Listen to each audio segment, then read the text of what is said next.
Je crois que nous venons d'assister au premier gros flop au box-office de l'année.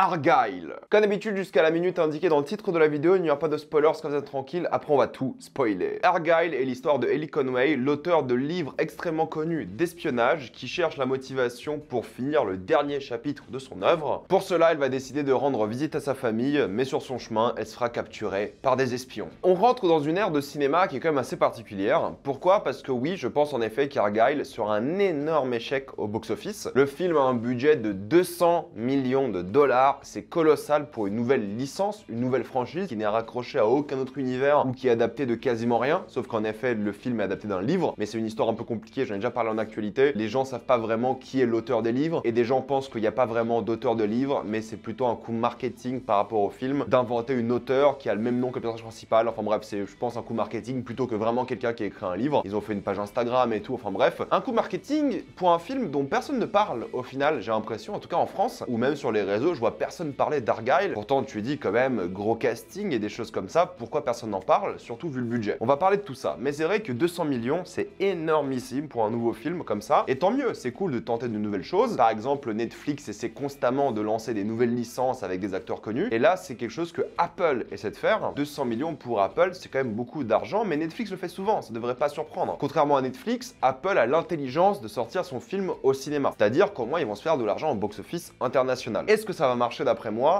Je ne pense pas. Pour plein de raisons, que ce soit le marketing de une, mais surtout le film. Je vais en parler en détail, mais c'est assez ironique parce que le film ne va pas plaire, et le film sait qu'il va pas plaire, et le film critique le fait qu'il va pas plaire. C'est un peu particulier. C'est le nouveau film de Matthew Vaughn, un réalisateur que moi j'aime beaucoup en termes de films d'action. C'est le papa de la saga Kingsman, qui a d'ailleurs 2 nouveaux opus prévus qui vont sortir dans les années qui viennent. C'est aussi le réalisateur de X-Men Le Commencement, qui est l'un des meilleurs X-Men. Kick-Ass aussi, Layer Cake, qui était très sympa. C'est un gars assez connu pour les comédies d'action. Et c'est ce qu'on a aujourd'hui, c'est une comédie d'action. Et j'ai parlé à plein de gens depuis qui m'ont dit que la bande-annonce portait à confusion. Si vous regardez l'affiche, il y a plein de personnes hyper connues. Sur l'affiche, vous voyez Henry Cavill, Dua Lipa, John Cena et plein d'autres acteurs hyper connus. Mais lorsque vous regardez la bande-annonce, pour moi, c'est assez évident que ces gens-là seront pas beaucoup dans le film. C'est le film de Bryce Dallas Howard, Sam Rockwell et Bryan Cranston. C'est l'histoire d'une dame qui écrit des livres d'espionnage et c'est évident d'après moi, d'après la bande-annonce, que Henry Cavill et tous les autres personnages sont les versions de fiction de son œuvre. Donc c'est des gens que tu vois dans la fiction uniquement. Mais c'est là que la bande-annonce a posé un vrai mystère, c'est que du coup les livres de cet auteur prédisent l'avenir, pour une raison qui est expliquée dans le film, et du coup tu te demandes vraiment si ces personnages-là existent, si Henry Cavill, son personnage existe vraiment. Et c'est ça un peu le mystère de l'œuvre, et c'est un film à mystère entre guillemets. Le mystère est fait sur qui est le vrai agent Argyle, c'est sur ça que le marketing a été fait, mais pour les gens qui s'attendent à voir tous les acteurs que j'ai cités un peu connus comme Henry Cavill, c'est pas leur film, encore une fois. Et si vous regardez la bande-annonce, c'est évident que c'est pas son film et le film de tous les gens hyper connus. Et d'après moi, le marketing n'est pas mensonger sur ça. La bande-annonce ne met pas en avant de manière principale les personnages que j'ai cités. Oui, l'affiche pour le coup le met en avant, mais même en termes d'affiche, il y a une raison logique scénaristique à pourquoi tu mettrais ces gens en avant comme ça. Dites-moi dans les commentaires si vous trouvez le marketing un peu mensonger pour ceux qui ont vu le film, mais moi personnellement je trouve pas du tout. Peu importe quel acteur du moment qui fait bien son travail, c'est ce qui compte. Et c'est vrai que là, c'est un film d'action espionnage international, avec justement un énorme casting qui fait bien son travail, avec des acteurs charismatiques. J'aime beaucoup Sam Rockwell dans l'œuvre. C'est vraiment l'un des acteurs que j'apprécie le plus voir à l'écran. L'alchimie qu'il a avec Bryce Dallas Howard est top. Tous les acteurs s'éclatent, ils surjouent tous, mais vraiment dans un surjeu le plus total, mais c'est le but de l'œuvre. Ils ont une bonne évolution de personnage, ils ont une bonne alchimie, et surtout tu vois que tout le monde s'éclate. Tu ressens vraiment la bonne ambiance qu'il y avait sur le tournage, et ça fait vraiment plaisir de voir ça dans un film. Et oui, des acteurs connus comme Samuel L. Jackson sont tournés au ridicule, mais c'est encore une fois assez logique. Et c'est là pour moi que les gens vont pas accrocher à l'œuvre, c'est que je pense qu'en 2024, les gens ont du mal à apprécier des films pas du tout sérieux. Quand je dis pas du tout sérieux, ça veut pas dire débile ou stupide ou mal fait. Je dis pas qu'il faut débrancher son cerveau, des choses comme ça. Quand je dis pas sérieux, je veux surtout dire kitsch. Là, on est sur une comédie d'action extrêmement kitsch. Si vous aimez pas le kitsch dans vos œuvres, que ce soit de tous les points de vue, les costumes, les coiffures d'ailleurs qui s'expliquent, les dialogues, les relations amoureuses, les scènes d'action, si vous vous attendez à voir un film réaliste d'action stressant, non, les scènes d'action sont pas là pour être stressantes. Au contraire, elles sont là pour être stylées, pour être impressionnantes et pas pour stresser. Les scènes d'action d'actions sont juste là pour montrer du spectacle, plutôt que de demander comment les gens vont s'en sortir, plutôt que t'accrocher à ton fauteuil. Les scènes d'action et la comédie sont là pour faire sourire, pour avoir ce côté feel good, pour s'éclater avec un concept. Et ça, aujourd'hui, j'ai l'impression que les audiences ont du mal. Le kitsch n'est plus trop accepté aujourd'hui. Et c'est pour ça que les gens vont sortir de ce film, vont dire « Oh mais c'était ridicule, oh mais c'était débile, c'était stupide et tout ». C'est le but de l'œuvre. Tellement que je dirais que c'est presque une parodie du genre de l'espionnage, sans non plus tomber dans la parodie pure. C'est-à-dire que oui, il y aura beaucoup de comédie, c'est le but de l'œuvre, avec des moments hyper kitsch, des acteurs qui surjouent, des répliques tellement ringardes, mais c'est le but. De l'action hyper stylisée où un gars va défoncer 50 personnes sans problème, mais tout en étant bien mis en scène avec plein d'idées de mise en scène, on en parle après. Et en même temps,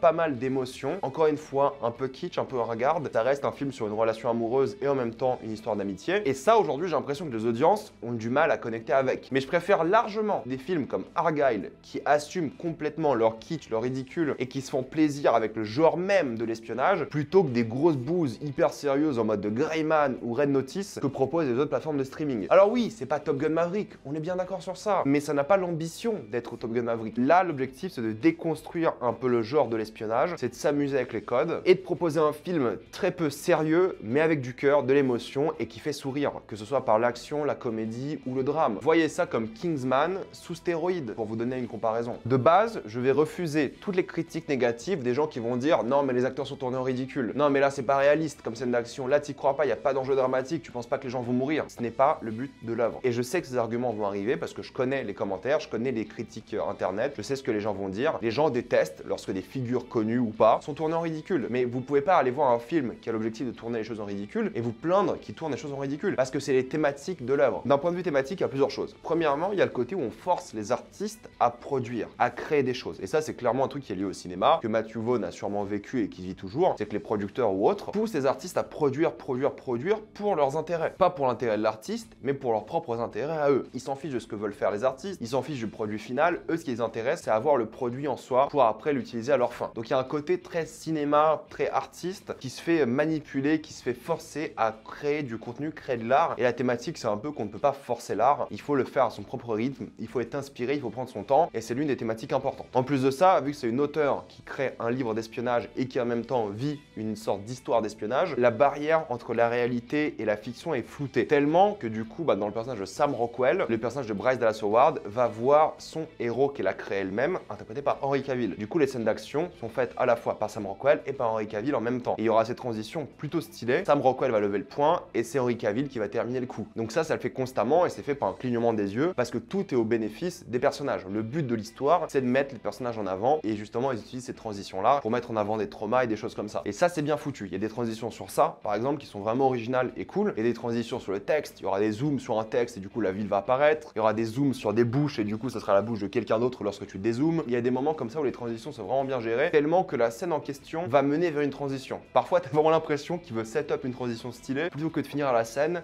Et ça, je respecte. La réalité et la fiction s'entremêlent d'un point de vue thématique, mais aussi artistique et visuel en termes de mise en scène. Et les scènes d'action sont encore hyper bien filmées, je trouve. Encore une fois, c'est des scènes d'action de comédie, mais elles sont vraiment bien foutues. C'est une vraie caméra qu'ils utilisent dans la majorité des cas, parce que vous savez, les scènes d'action dans beaucoup de films récents, c'est des fausses caméras. Et du coup, t'as un mélange de CGI et de scènes d'action. Là, ça se voit que la majorité des scènes, pas toutes, ont été faites avec des cascadeurs, et ça crée un vrai impact à toutes les scènes d'action qui sont toujours très cool. Et parfois, le film tisse des scènes d'action qui sont pas montrées, qui sont mises hors champ, parce que quelque chose par rapport à un personnage se déroule qui est plus important que la scène d'action. Donc ne vous attendez pas à être stressé devant les scènes d'action. Attendez-vous à sourire et vous éclater. Et chaque scène d'action, en tout cas les meilleures, sont passées avec une musique pop en général, hyper bien foutue, hyper cool, et ça évite les clichés des musiques pop hyper connues quoi. Et ça fait plaisir. Typiquement, c'est le genre de truc que j'aime bien. Et en plus, les scènes d'action servent encore une fois au développement des personnages. Le but, c'est pas de montrer une scène d'action stylée et stressante, c'est de montrer comment les personnages sont développés par rapport à la scène d'action. Et chaque scène d'action a une narration en soi. Il y a 3 grosses scènes d'action. Il y a débat sur laquelle est la meilleure, mais la dernière est la plus importante par rapport au personnage et est vraiment bien foutue. Et le pire, c'est que le film, du coup, se moque du genre de l'espionnage. Ça, on va surtout en parler en spoiler, mais il y a un jeu qui est fait dans le film. Vu qu'il y a une sorte de mystère, le film va jouer avec tes attentes du mystère et va essayer de te surprendre, mais d'une manière un peu différente, et encore une fois dans le genre de la comédie. Donc pour les gens qui vont dire « Ah mais non, il y a trop de X choses », j'en parlerai en spoiler, oui, c'est le but du film, et si vous plaignez de ça, vous n'avez pas compris le film. Et le film se moque des gens qui n'ont pas compris ce genre de film, parce qu'il va tellement faire des caisses, il y aura des réactions de personnages qui vont être un peu perdus et seront tellement what the fuck un peu, mais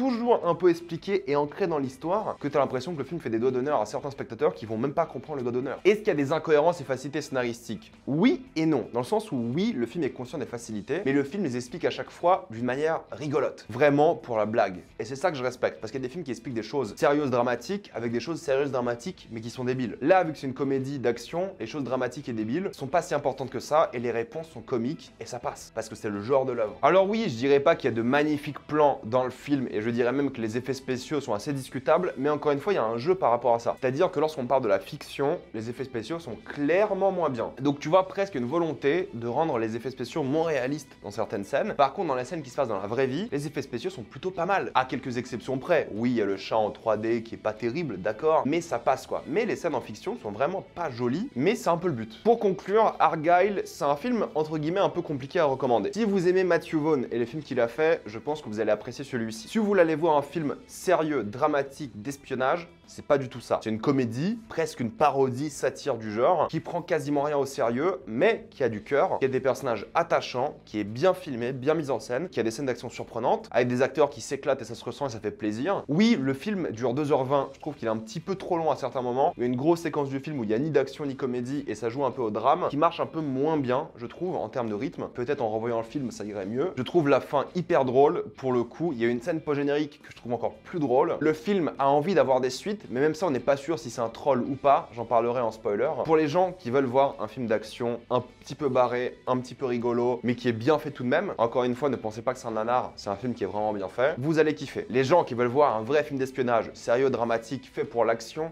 non. Mais personnellement, moi j'ai passé un bon moment pour ce que c'était, sans non plus que ce soit le film le plus mémorable de l'histoire, et j'ai potentiellement envie de revoir ces personnages un jour s'ils font une suite. S'ils veulent lancer une franchise d'action basée sur ce film, je trouve que le film a vraiment de bonnes bases et pourrait se lancer dans un truc assez spécial. Maintenant, on va passer en spoiler.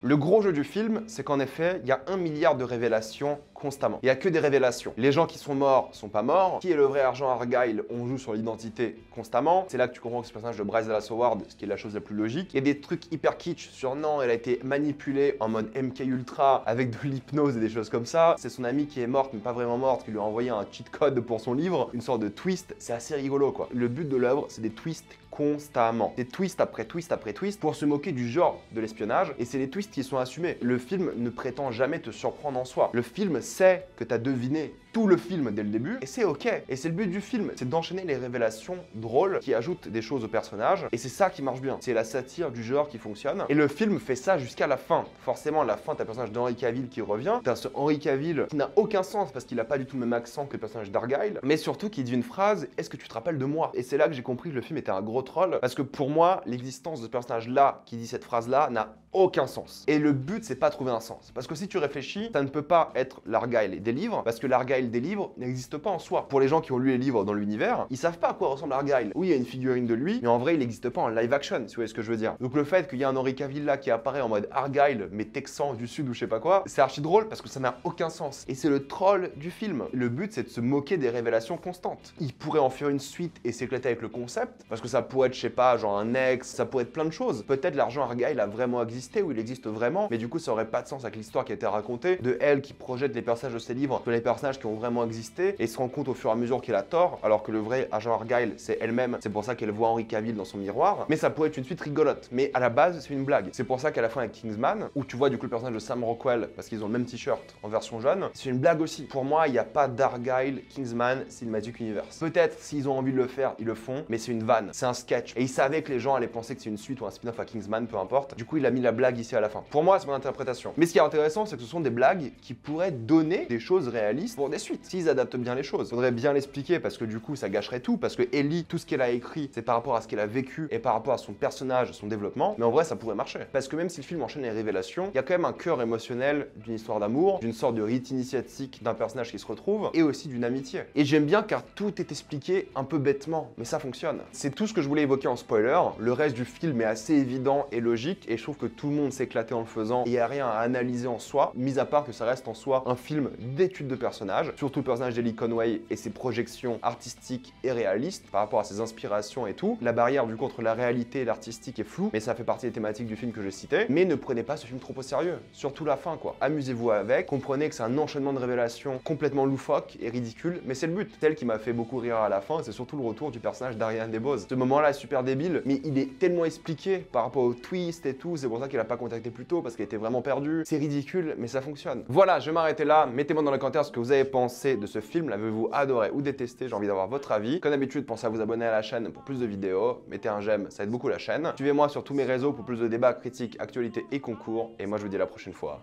Salut à tous.